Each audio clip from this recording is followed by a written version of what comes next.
नमस्कार, स्वागत है आपका गणादेश लाइव में। मैं हूं आपके साथ आयशा।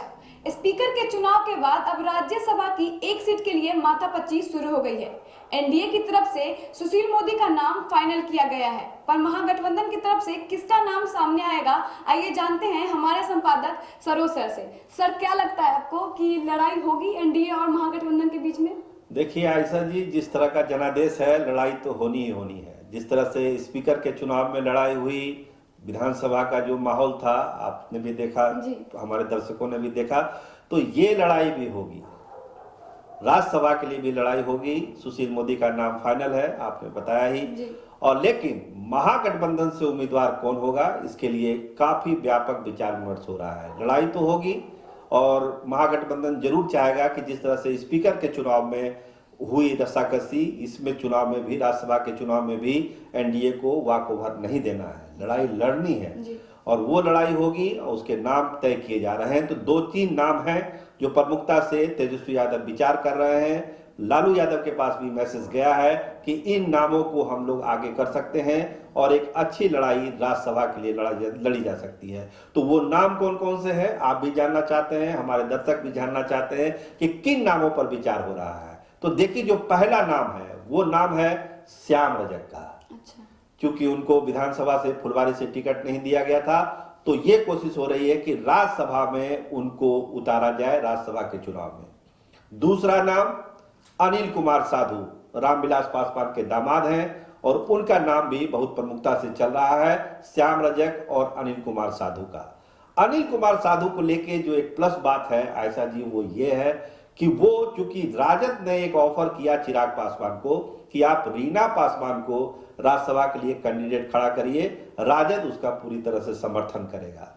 मतलब एक दलित महादलित पॉलिटिक्स खेलने की कोशिश तेजस्वी यादव की तरफ से हो रही है कि जो सीट खाली हुई है रामविलास पासवान के निधन से, उसको दलित या महादलित से ही भरा जाए। इसलिए तेजस्वी यादव ने एक मैसेज देने की कोशिश की कि अगर रामविलास पासवान की विधवा रीना पासवान इस पर खड़ी होती है तो राजद पूरी तरह से उसको सपोर्ट करने के लिए तैयार है।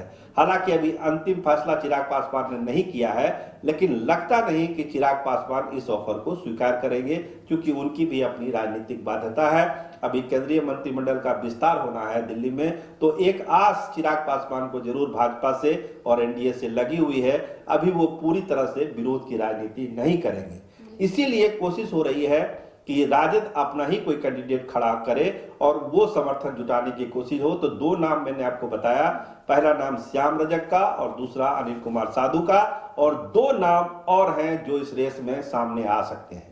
वो नाम है उदय नारायण चौधरी का और चौथा नाम है शिवचंद्र राम का।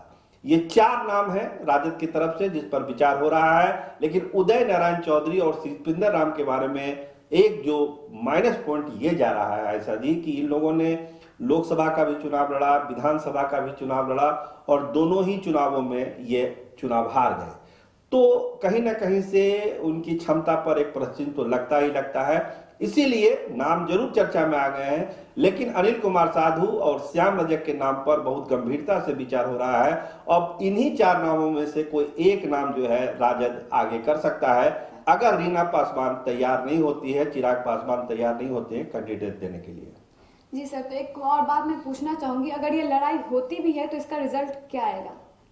देखिए, रिजल्ट तो जो आना है, जैसे स्पीकर के चुनाव में जो रिजल्ट आना था वो सब लोग जानते थे कि बहुमत एनडीए के साथ है, तो स्वाभाविक है जीत उनकी होगी। आज की तारीख में भी बहुमत एनडीए के साथ है। राज्यसभा में चूंकि बहुमत से फैसला होना है, तो आज की तारीख में भी एनडीए के पास बहुमत है।